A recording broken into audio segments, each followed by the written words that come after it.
언제나 살아계시고 역사하시는 전능하신 하나님 아버지, 온 성도가 함께 모여 창립 기념 예배를 드릴 수 있는 은혜를 내려주셔서 감사합니다. 주님의 뜻 가운데 이 땅에 우리 교회를 세우시고 지금까지 인도하시고 지켜주신 하나님의 은혜의 찬양과 경배와 영광을 올려드립니다. 예배를 통하여 주님 홀로 영광 받으시고 모든 예배자들이 주님의 사랑을 깨닫는 은혜로운 시간이 되게 하여 주옵소서. 지금까지 우리 교회를 인도하시고 보호해 주신 하나님, 하나님의 긍휼과 사랑으로 우리의 교회를 붙드시고 지금까지 성장 부흥케 하심을 감사드립니다. 우리 교회가 늘 진리의 말씀과 뜨거운 기도 그리고 성령의 능력으로 충만한 교회가 되게 하옵소서. 주님 오시는 그날까지 우리 교회를 붙들어 주셔서 예수 그리스도의 복음을 증거하는데 아름답게 쓰임받는 교회가 되게 하옵소서.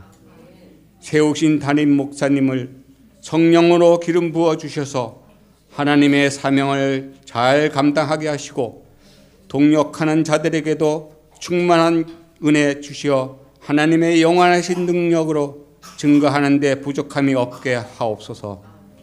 교회의 모든 지체와 부서와 기강들이 한 마음 한 뜻으로 하나님의 뜻을 이루어가게 하옵소서. 이곳에 모이는 성도들이 아름다운 교제를 통하여 사랑과 행복이 넘치는 신앙의 공동체가 되게 하옵소서. 이 시간 말씀을 들고 단위에 서시는 목사님을 붙들어 주시고 성령으로 함께하사 전하는 말씀이 우리의 마음밭에 심겨지게 하시고 은혜와 기쁨과 소망이 충만하게 하옵소서. 정성껏 준비한 찬양도 기뻐 받아주시고 듣는 저희들에게도 은혜와 기쁨이 충만하게 하옵소서. 일찍부터 나와 주의 몸된 교회를 위해 헌신하는 모든 손길 위에 주의 은혜와 복을 넘치도록 내려 주옵소서. 주님을 예배하는 이 시간 기쁜 잔치에 준비된 신부로 서게 하사 예배의 시종을 주님께 맡겨드리며 예수님의 이름으로 기도드립니다. 아멘.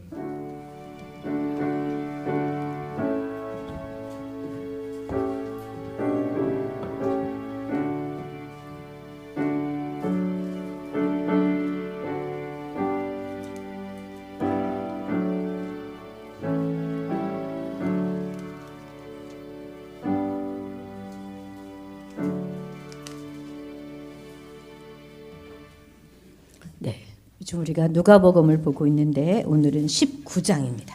누가복음 19장 1절부터 10절까지 한 목소리로 읽도록 하겠습니다. 누가복음 19장 1절에서 10절입니다. 한 목소리로 읽습니다. 예수께서 여리고로 들어 지나가시더라. 삭개오라 이름하는 자가 있으니 세리장이요 또한 부자라.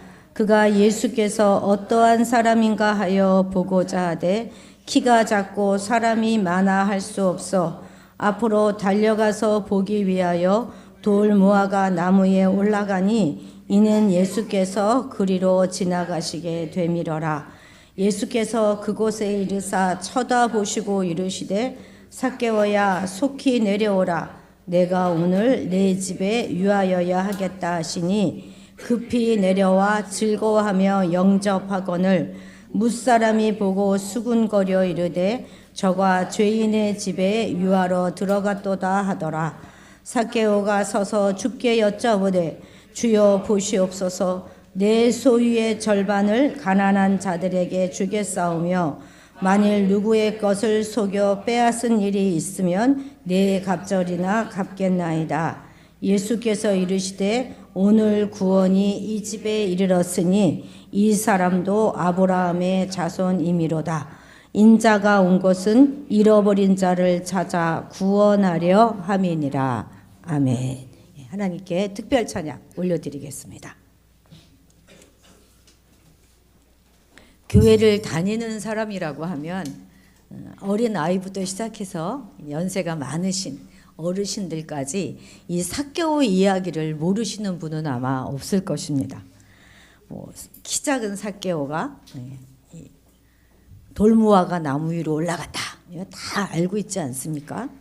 이렇게 너무나 잘 알려져 있는 그런 말씀을 정말 하나 새로울 것 없는 그런 말씀을 오늘 제가 말씀을 전하려고 하니까 저도 참 마음에 많이 부담스럽습니다. 그런데 오늘 그래도 새롭게 부어주시는 은혜가 있을 것이라고 믿습니다. 이 삭개오 이야기는요, 다른 복음서에는 나오지 않고 오직 이 누가복음에만 나오고 있습니다. 그러니까 거기다가 이거 10절이나 하려고 있잖아요. 10절. 성경에서 10절이면 이게 작은 게 아니거든요. 그러니까 다른 저자들의 그 뇌리 속에는 이미 다 잊혀져 버린 이야기예요. 그런데도 불구하고 누가의 뇌리 속에는 아주 생생하게 이 사건이 기억되어져 있었던 것이죠. 우리가 누가복음을 주 한 60년경에 기록되었다 이렇게 얘기하는데요. 그때까지 잊어버리지 않고 그의 머리 가운데 기억나고 있었던 그런 아주 감동적인 그런 사건이었던 것이죠. 특히 이 누가는요, 다른 복음서의 저자들과는 달리 약한 손가락 같은 그런 사람들에 대한 관심이 아주 많았습니다. 그래서 창기와 죄인들, 그리고 당시에 소외받던 여인들, 또 어린이들, 노인들, 그리고 심지어 장애우들에 대해서 이들의 관심이 굉장히 많았고, 이들이 누구든지 관계없이 하나님 나라의 백성이 될 수 있다 하는 것을 아주 복음서 내내 강조하고 있습니다. 자, 오늘 본문 10절에서도 이렇게 말씀하잖아요. 한번 읽어볼까요? 인자가 온 것은 잃어버린 자를 찾아 구원하려 함이라. 아멘. 바로 이 사람들, 잃어버린 자를 찾아서 구원하기 위해서 주님은 오신 것입니다. 이거를 복음서 내내 강조해요.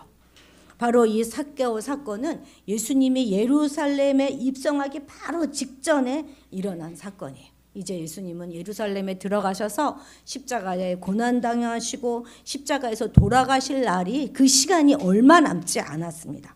그 십자가 사역이 일어나기 바로 직전에 일어난 사건이기 때문에 분명히 주님이 이 땅에 오신 잃어버린 자를 찾아 구원하게 오신 그 예수님의 사역의 목적을 잘 드러내주고 있는 사건이 바로 이 삭개오 사건인 것이죠. 바로 이 이야기의 이제 배경이 되는 곳이 바로 여기 이 여리고입니다. 여리고는 예루살렘의 바로 옆이에요. 그래서 예루살렘으로 들어가는 모든 물자가 지나가는 통로이기 때문에 굉장한 무역 도시고, 그리고 아주 부자 도시입니다. 뿐만 아니라 이 팔레스타인, 우리가 이스라엘 땅을 팔레스타인이라 그러잖아요. 이 팔레스타인 땅 중에서도 아주 비옥한 땅이에요. 그래서 여기 요 여리고와 여기 있는 가이사랴, 저 위에 있는 가버나움, 이렇게 세 군데를 3대 상업 도시다 이렇게 부르고 있고, 요 도시들에는 온갖 무역과 향료가 집산되는 그런 곳이었습니다. 그래서 유대인뿐만 아니라 이방인들도 많이 와서 상거래가 굉장히 붐비는 곳이에요. 그래서 거둬야 될 세금도 아주 많았던 곳이 바로 이 여리고입니다. 그러니 이렇게 경제적으로 번영한 도시의 세리장, 그가 얼마나 큰 부자였을지 우리는 짐작해 볼 수가 있는 것이죠. 당시 로마는 유대인들에게 세금을 간접세와 직접세를 거두었습니다. 직접세는 말 그대로 직접 로마가 걷어가는 거예요. 그런데 이 간접세는 중간에 세리를 세워요. 이 세리가 입찰 형식으로 들어온 거예요. 그래서 세금을 걷어서 이제 로마에다 바치게 했는데, 아니 이렇게 하다 보니까 중간에 입찰 받을 때 얼마나 많은 돈을 썼겠습니까? 그러니까 낸 돈은 뽑아야 될 거 아니겠어요? 그러니까 아주 대놓고 그냥 뺏어가다시피 세금을 거두었던 것이죠. 그래서 당시 사람들은 세리를 허가받은 도둑이다 이렇게 불렀습니다. 그냥 10냥만 거두면 돼요. 그런데 막 20냥, 30냥 거둬서 10냥을 갖다 바치고 나머지는 자기가 먹은 배를 채운 것이죠. 그리고 2절에 보면은 특별히 꼭 집어서 그가 부자였다 이렇게 꼭 집어서 표현하고 있거든요. 성경에서 의도적으로 그가 부자다 이렇게 표현하고 있는 것은 단지 그가 잘 먹고 잘 사는 뭐 그 정도 부자였단 말이 아닙니다. 아주 굉장한 부자다는 표현함과 동시에 지금 이게 부정한 방법으로 부자가 되었다 하는 뜻도 내포되어 있는 것입니다. 당신은 아주 다 식민 생활을 했기 때문에 보통의 일반의 백성들은 너무너무 어렵고 힘들었어요. 그런데도 불구하고 부정적인 아주 나쁜 방법으로 부정직한 방법으로 부를 축적한 것이죠. 자, 그럼 우리 오늘 다시 보는 삭개오 이야기, 이 이야기를 통해서 오늘 우리에게 새롭게 주시는 하나님의 말씀은 어떤 것이 있는지 한번 잘 들어보도록 하겠습니다. 자, 첫 번째입니다. 첫 번째, 자, 우리 나는 이름값을 하며 살아가고 있는가? 주님은 오늘 우리에게 물으십니다. 자, 2절 같이 읽겠습니다. 시작. 삭개오라 이름하는 자가 있으니 세리장이요 또 부자니라. 아멘. 그렇습니다. 삭개오는요 그냥 세리 정도가 아니라 그 세리들 전체를 통솔하고 지휘하는 장이었다는 거예요. 그러니 얼마나 사람들이 세리장인 이 삭개오를 경멸하고 무시했겠습니까? 당시 유대인들은요 이 세리를 그냥 매국노와 창기, 그냥 거기에 버금가는 죄인으로 취급했습니다. 우리나라도 왜 일제강점기 때 동족들의 피를 빨아가지고 일본에다 갖다가 충성하는 그런 사람들이 있었잖아요. 딱 이제 그 사람들인 것이죠. 그런데 정말 놀라운 건요, 삭개오라는 이름의 뜻이 뭔지 아세요, 여러분? 이거예요. 순결함, 결백함, 깨끗함이었다는 것입니다. 부모가 갓난아기의 이름을 지을 때 함부로 짓지 않잖아요, 그죠? 어떤 마음으로 짓습니까? 정말 그냥 대충 아무렇게나 그냥 뭐 갓난이 이건 옛날 굿장 얘기고 굉장히 고민하고 짓잖아요. 기대와 소망을 한껏 담아가지고 이 아이가 장래에는 이러이러한 사람이 되라 하는 그런 마음으로 짓는 것이 아니겠습니까? 이 삭개오도 그렇다는 거예요. 그 부모가 태어난 아기를 보고 정직한 사람이 되어라, 순결하고 아주 그런 착한 사람이 되어라, 고결한 사람이라 되어라 하는 그런 뜻으로 이름을 붙여준 거예요. 그러고 보면 정말 삭개오는 이름값도 제대로 하지 못하는 사람이었던 것이죠. 사람들은 그의 이름을 부를 때마다 뒤에서 막 빈정댔을 거예요. 아이고 뭐 저러고 순결한 사람이라고 그래? 아유 이름값도 못하는 거, 아이고 이름이 아깝다 아까워, 이러고 아마 수근수근 됐을 것입니다. 제가 저희 손주들의 이름을 제가 지었거든요. 6명 제가 지어줬는데 정말 기도하고 아주 오래 고민하면서 하나하나 지었습니다. 분명 그렇지만 거긴 제가 지었지만 그것은 하나님이 허락하신 이름이고 또 하나님의 소망이 담겨 있는 것이 분명합니다. 하나님이 저를 통해서 우리 아이들의 비전을 담아내 주신 이름이라고 저는 확신합니다. 자, 첫 번째 아이는 이제 시은이라고 이름을 지었습니다. 베풀 시자의 은혜은이에요. 받은 은혜를 베풀며 살아라. 베풀려면 많이 먼저 받아야 되겠죠, 그죠? 많이 받고 나서 더 줘, 더 줘, 다오다오 그러는 것이 아니라 내 만족을 위해서 사는 것이 아니라 그 은혜를 베풀며 나누며 그렇게 사는 따뜻한 사람이 되기를 소원했습니다. 그리고 이제 그 다음에 이제 이은이에요. 이은이는 한국말 말 그대로예요. 하나님과 사람을 이어주고 사람과 사람을 이어주는 그런 사람이 되어라. 어느 곳에 가든지 그곳을 살리고 관계를 회복하는 사람이 되어서 살아가라 하는 마음으로 이름을 지어줬습니다. 한자 이자는 이로울 이자예요. 그래서 늘 받은 은혜로 주변을 이롭게 하는 자가 되어라, 이런 뜻으로 이름을 지어줬습니다. 이제 막내 여기 거의 드럼 두들겨 부시듯이 치던 애 있잖아요. 걔네가 이름이 기훈입니다. 기훈이는 우리 은자 돌림에 다니엘서 12장 3절 말씀. 많은 사람을 옳은 대로 돌아오게 하는 사람은 별처럼 빛나리라 하는 이 말씀 그대로 많은 사람을 주님의 길로, 옳은 길로 인도하는 사람이 되어라 해서 별 규자를 써서 규은 이렇게 이름을 지었습니다. 특히 제가 첫째 시은이의 이름을 지을 때 더 많이 긴장하고 기도했던 것 같습니다. 언제나 첫째는 그렇지 않습니까? 그저 아직 이름도 없었고 이 손목에 전민아의 아기 이렇게 써서 붙인 채로 아기가 병원에서 집으로 돌아오던 날 제가 이렇게 A4 용지에다가 윤시은 이렇게 한글로도 크게 쓰고 한자로도 크게 써가지고 밑에 뜻을 이렇게 설명해서 적어서 그걸 이제 그 아기 엄마 아빠에게 주었어요. 그것을 받아든 그 아기 엄마가 어찌나 눈물을 흘리던지 그때 기억이 지금도 참 생생합니다. 그렇습니다. 이름은 바로 그 사람의 정체성을 나타냅니다. 그래서 그 이름이 참 중요한 것이죠. 그죠? 여러분의 이름의 뜻은 무엇입니까? 아마도 부모님들은 그 이름을 짓기 위해서 며칠 밤을 새워가면서 기도하면서 그 이름을 지으셨을 것입니다. 설령 그분이 신앙이 없는 분이라 하실지라도 간절한 소망을 담아서 그 이름을 짓지 않았겠습니까? 그런데 정말 나는 그 이름값을 하고 살아가고 있는지 오늘 한번 돌아보는 시간이 되었으면 참 좋겠습니다. 그 이름에는 우리 부모님들의 인생과 철학과 소망이 담겨 있습니다. 하나님의 간절한 마음이 그 이름에 담겨 있는 거예요. 저는요, 이름값 제대로 하고 사신 분 한 분 알고 있거든요. 오늘 그분을 좀 소개해 드리려고 하는데요. 그분이 누구냐면 바로 예수님이십니다. 여러분, 그 예수라는 이름의 뜻이 자기 백성을 그들의 죄에서 구원할 자라는 것 여러분 아시죠? 그래서 정말 우리 주님은 이 이름은 그대로 사셨습니다.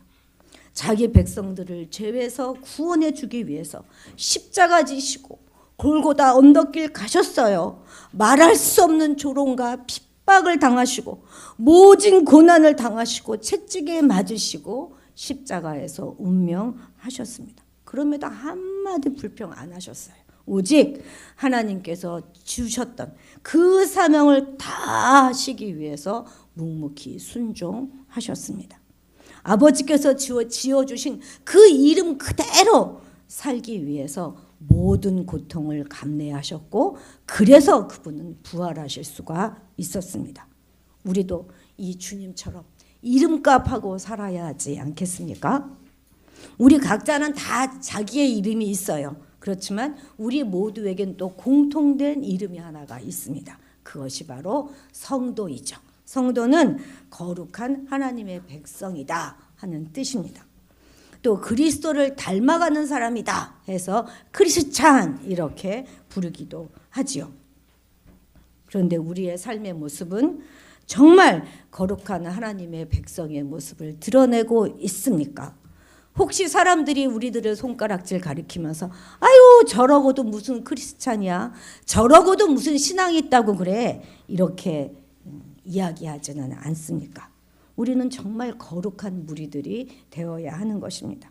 그렇게 함부로 욕하고 거짓말하고 소리 지르고 떼쓰고 그렇게 살 사람들이 우리가 아닙니다.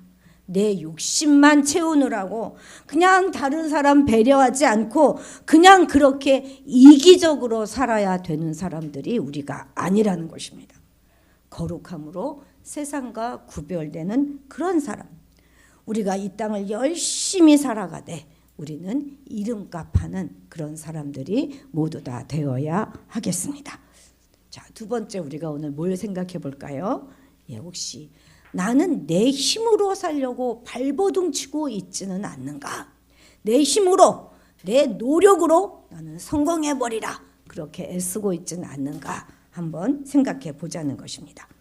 우리는 세리장이 되기까지 이 삭개오가 어떻게 살았을지 충분히 짐작해 볼 수가 있습니다. 아마 그는 그 여리고 안에 친구도 거의 없었을 거예요. 대부분의 사람들이 그를 미워하고 경멸하고 비웃으면서도 그가 가지고 있는 돈의 힘에 어쩔 수 없어서 굴복하며 살았을 것입니다. 자, 우리 3, 4절 같이 읽어볼까요? 시작. 그가 예수께서 어떤 사람인가 하여 보고자 하되 키가 작고 사람이 많아 할 수 없어 앞으로 달려가서 보기 위하여 돌 무화과 나무에 올라가니 이는 예수께서 그리로 지나가시게 되밀어라. 아멘.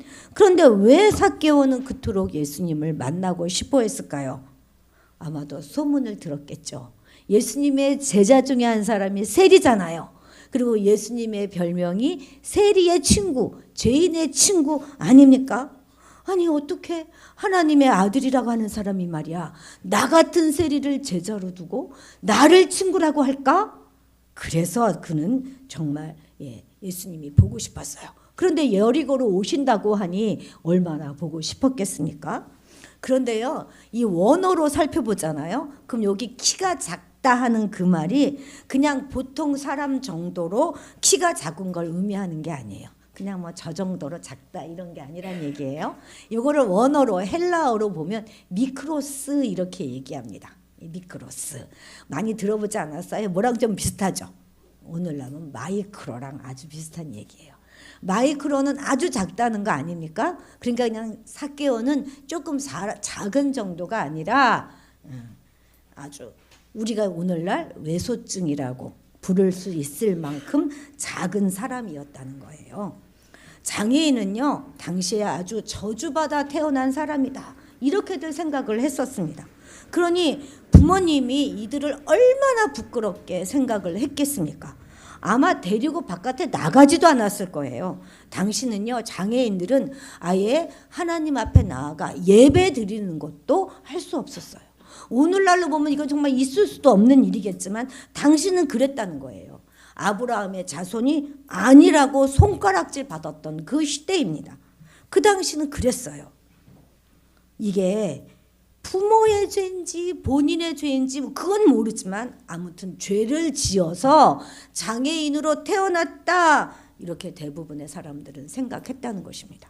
그래서 그것을 이겨내기 위해서 남보다 더 열심히 공부하고 남보다 더 악착같이 열심히 심지어 악랄하게 살아가면서 이 세상에 대하여 원수 갚으며 살았던 것이 바로 이 삭개오의 삶인 것입니다.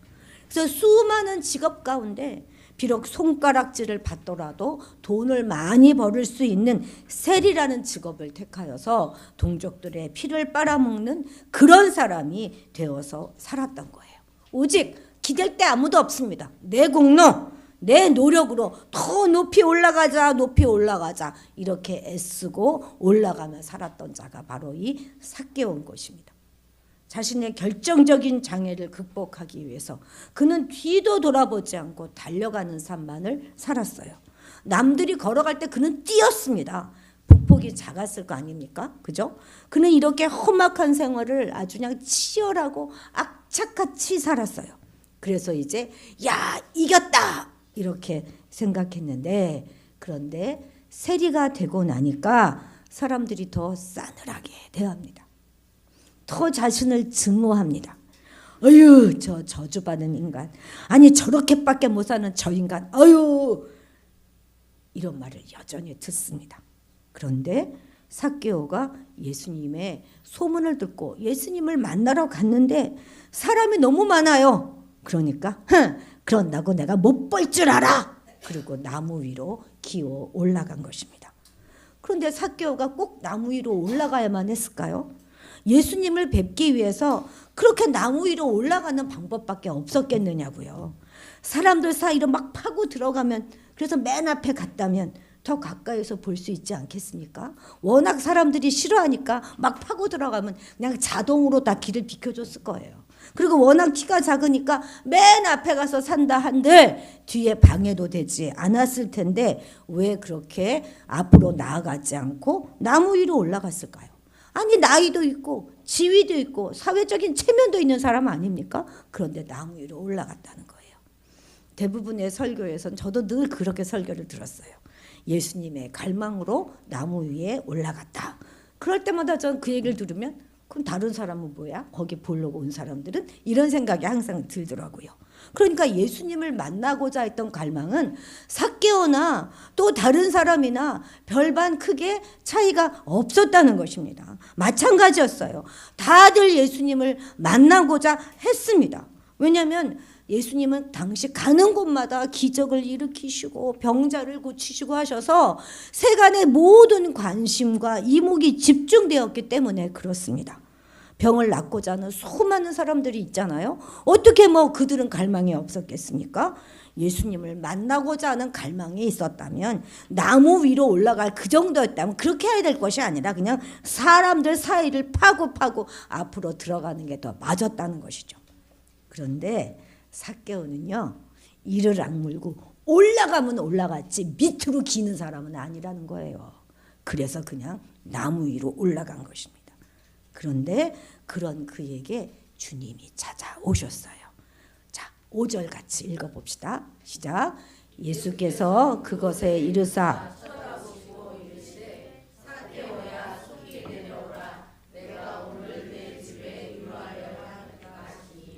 이제 이때부터 분위기가 확 바뀝니다. 지금까지는 저주받은 인생이었어요. 그리고 그것을 내가 극복하기 위해서 치열하게 남을 짓밟고 올라가야만 직성이 풀리던 그런 사람이었습니다. 그런데 주님 다가오셔서 삭개오야 하시면서 그의 이름을 불러주셨습니다. 왜 김춘수 시인의 꽃이라는 시 있지 않습니까? 내가 그에게 가서 이름을 불러주었을 때 그가 나에게로 와서 꽃이 되었다. 바로 지금 그 사건이 일어나고 있는 것이죠. 아무도 그의 이름을 불러주는 사람이 이때 것은 없었어요.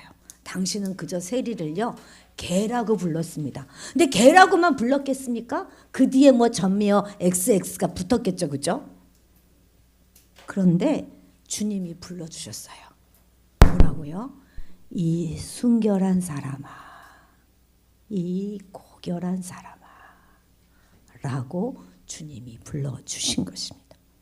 이름을 부르신 다음에 뭐라고 말씀하셨습니까? 속히 내려와라. 이것이 무슨 말입니까? 너 자꾸 남보다 더 올라가 보려고, 더 잘나 보려고 억지로 그렇게 노력할 필요 없어. 내려와. 안 올라가도 돼.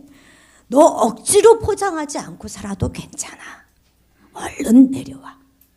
오늘 내가 너의 집에 가서 유하여야 하겠다. 이거는요, 당시로는 상상할 수도 없는 이야기입니다. 유대인들 사회에서 손님이 간다 하는 것은요, 굉장한 일이고요. 밥 한 끼도 상대를 존경하는 마음이 없으면 같이 밥을 먹지를 않습니다.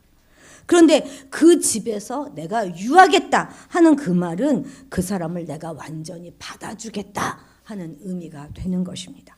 누가 받아줘요? 예수님이 누구를? 삭개오를. 내가 세리 삭개오를 받아줘서 그와 완전히 함께 살겠다 이렇게 말씀하고 계시는 것입니다. 이것이 얼마나 귀하고 놀라운 일입니까? 우리 이 집이라고 하는 거 오늘날 우리에게 대입을 해보면 이것이 바로 우리 마음이에요. 우리 삶입니다. 우리 삶 속에 들어와서 주님 함께 해주시겠다 약속해 주시는 거예요.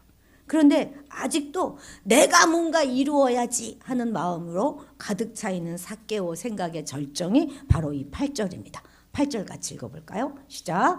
삭개오가 서서 주께 여짜오되 주여 보시옵소서 내 소유의 절반을 가난한 자들에게 주겠사오며 만일 누구의 것을 속여 빼앗은 일이 있으면 내 갑절이나 갚겠나이다. 아멘. 물론 이거 우리 다 회개의 말로 알고 있잖아요. 얘가 이렇게 삭개오가 바로 회개했다.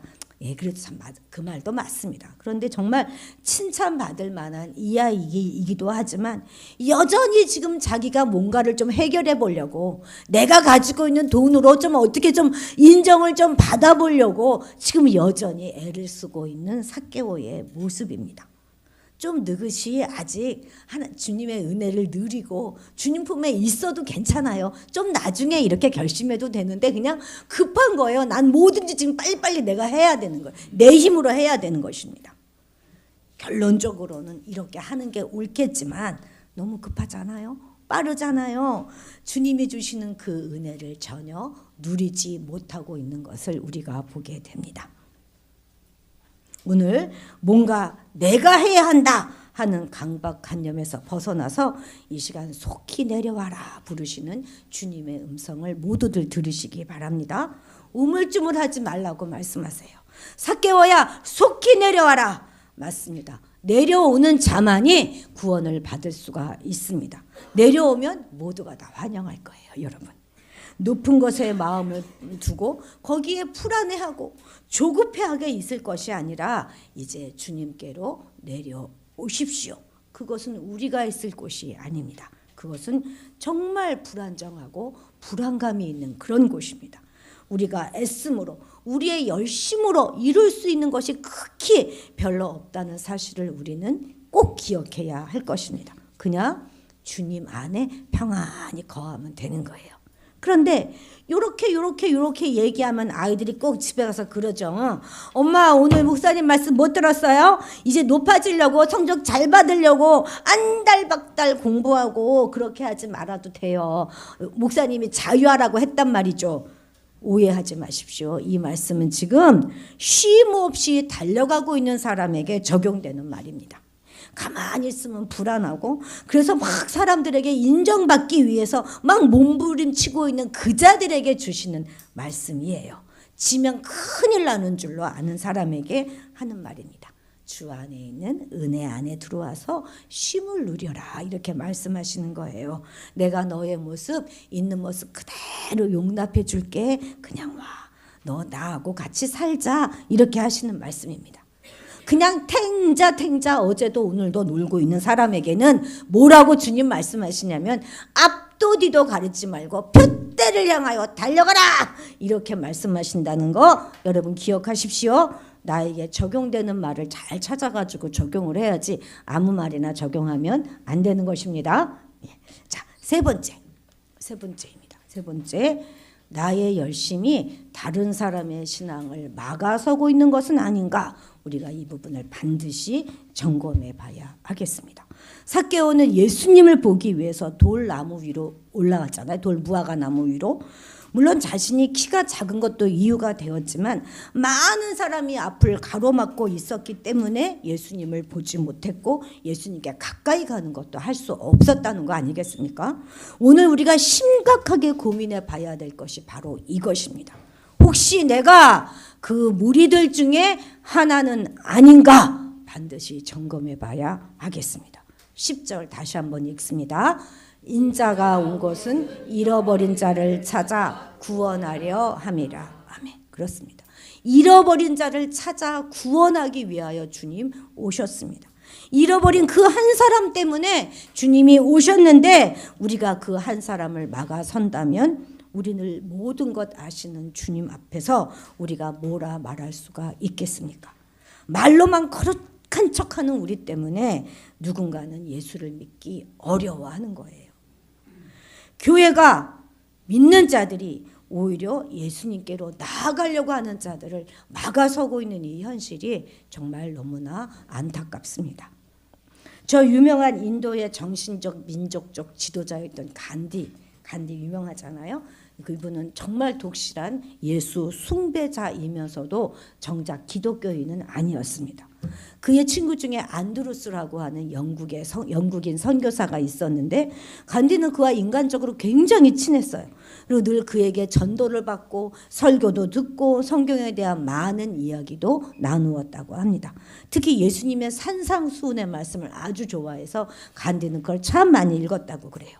그러던 어느 주일날 드디어 이제 이 전도를 받고 간디는 교회에 나가게 됩니다. 그런데 딱 예배당 문지기가 당신은 유색 인종이니 들어갈 수 없습니다 하면서 내쫓았다는 거예요. 그 후로 그는 두 번 다시는 교회에 나가지 않았다고 합니다. 그리고 이런 말을 남겼어요. 나는 예수님을 사랑합니다. 그러나 나는 기독교인은 싫어합니다. 왜냐하면 그들은 예수님을 닮지 않았기 때문입니다. 이 말에 대한 책임이 저와 여러분들에겐 없을까요? 교회 안엔 정말 믿음이 연약한 자들도 많습니다. 저들은 오래 신앙생활한 우리들을 바라보면서 와 대단하다 생각하고 정말 닮고 싶다. 나는 언제 저렇게 되나? 이런 생각 늘 합니다. 그런데 우리의 말과 행동이 저들을 실망시킬 수 있다는 것을 우리가 늘 경계해야 하는 것이죠. 더군다나 우리 교회 같은 경우는 아이들이 들꽃 같은 눈으로 부모들을 지켜보고 있어요. 우리의 단호함이 우리의 편견이 자신만이 옳다고 주장하는 우리의 독선이, 우리의 여유 없음이, 나는 오래 교회 생활을 했기 때문에 모든 걸 다 알고 있어 하는 그 우리의 교만이 어린 신앙들을 실망시켜서 저들을 돌아서게 할 수 있다는 사실을 우리는 늘 명심해야 할 것입니다. 특별히 오늘 임직 받으시는 분들은 꼭 이 말을 새겨 두십시오. 그래도 어쨌든 신앙의 연륜이 있으시니 임작 받으시는 게 아니시겠습니까? 우리의 신앙이, 우리가 믿음이 있다, 단 요 한 가지 이유만 가지고도 우린 기꺼이 을이 되어야 하는 것입니다. 우리 안에 있는 신앙생활은 이렇게 하는 거야, 이 정도는 해야 돼 하는 것들은 다 우리 자신에게 적용해야 하는 것이지 남에게 적용해야 되는 것이 아닙니다. 내 안에 들보가 있다, 그거 인정하십시오. 남의 눈에 있는 거 그거 티예요, 티. 내 눈에 있는 들보도 해결하지 못하면서 어찌 다른 사람을 향하여 우리가 지적질을 할 수가 있겠습니까? 또한 신앙의 연륜이 얼마 되지 않은 사람들에게 높은 기준을 적용하는 것도 우리가 이제 그만해야 하겠습니다. 모든 사람이 각자의 상황에 다 있고 각자의 형편이 다 다릅니다. 교회 안에서는요, 모든 게 가능해요. 모든 게 다 용납되어질 수 있습니다. 아니 어떻게 저럴 수가 있어? 이런 말부터 우리는 그만해야 하는 거예요. 교회 안에서는 모든 게 다 그럴 수 있습니다. 언제나 우리는 우리가 늘 틀릴 수 있다는 거, 그거를 인정해야 하는 것입니다. 나에게는 철저하지만 남에게는 넉넉한 마음을 우리 모두 가지고 살아갑시다. 우리는 그 누구도 막아설 자격이 없는 사람입니다. 나가서 전도는 못 해올 망정 우리로 인해서 믿음에서 누군가가 떨어진다면 훗날 예수님의 심판대 앞에 섰을 때 우리는 얼마나 부끄럽겠습니까? 오늘은 너무나 잘 알려진 삭개오 이야기를 통해서 우리의 신앙생활을 조금 점검해 보았습니다. 하나님이 주신 성도라는 이름, 또 부모님이 지어주신 그 고귀한 이름에 걸맞는 그런 사람이 우리 모두 다 되십시다. 우리 스스로 뭔가 이루고 성취하려고 앞도 뒤도 돌아보지 않고 달려가는 그런 사람이 아니라 주님이 주신 그 진리 안에서 자유함을 누리는 여러분들이 되시기를 축복합니다. 우리의 칭찬받을 만한 믿음으로 오히려 다른 사람을 막아설 수도 있다 하는 것 늘 기억하십시오. 나에게 철저하게 적용하되 늘 타인을 용납해주고 받아내는 그런 큰 그릇의 믿음의 사람들이 되시기를 주님의 이름으로 축복합니다. 아멘. 기도하시겠습니다.